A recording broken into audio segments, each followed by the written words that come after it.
দফা দাবিকে সামনে রেখে তৃণমূল পরিচালিত কোচবিহার পৌরসভার চেয়ারম্যানের কাছে ডেপুটেশন দিল তৃণমূল পরিচালিত কোচবিহার পৌরসভার শ্রমিক সংগঠন।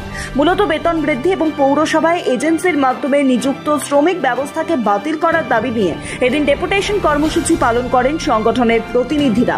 সংগঠনের অভিযোগ, দীর্ঘদিন ধরে পৌরসভার কর্মরত থাকলেও প্রাপ্য মজুরি ও সুযোগ সুবিধা থেকে বঞ্চিত হচ্ছেন বহু শ্রমিক।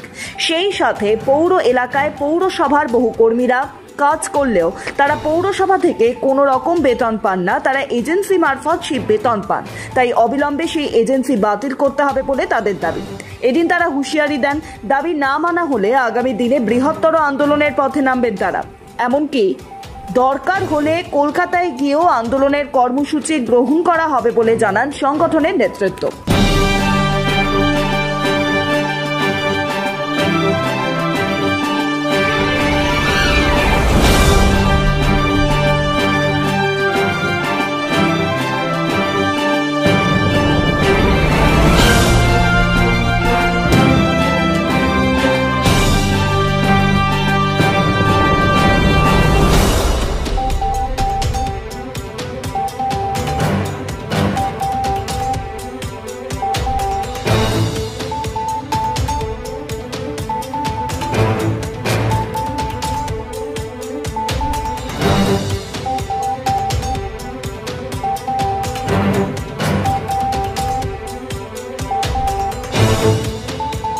তো আমি ওদের বলছি যে তোমরা কলকাতায় তোমাদের যে ইউনিয়ন আছে সেখানে তোমরা আলোচনা করো, কারণ এটা তো পৌরসভা ঠিক করতে পারবে না, এটা সরকারি আইন মেনে এটা আগের পৌরসভা থেকেই করে আসছে, সেইটাই আমরা অনুসরণ করে চলছি।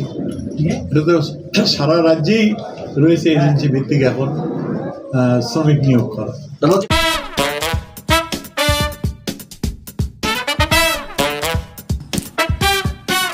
এবার সাজিয়ে তুলুন নিজের স্বপ্নের বাড়িকে।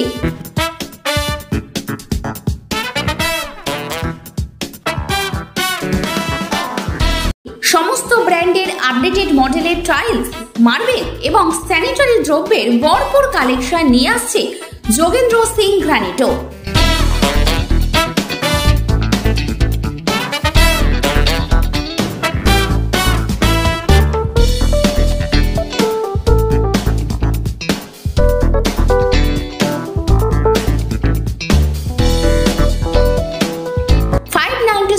RBC রোড, পাঞ্জাব ন্যাশনাল ব্যাংকের বিপরীতে।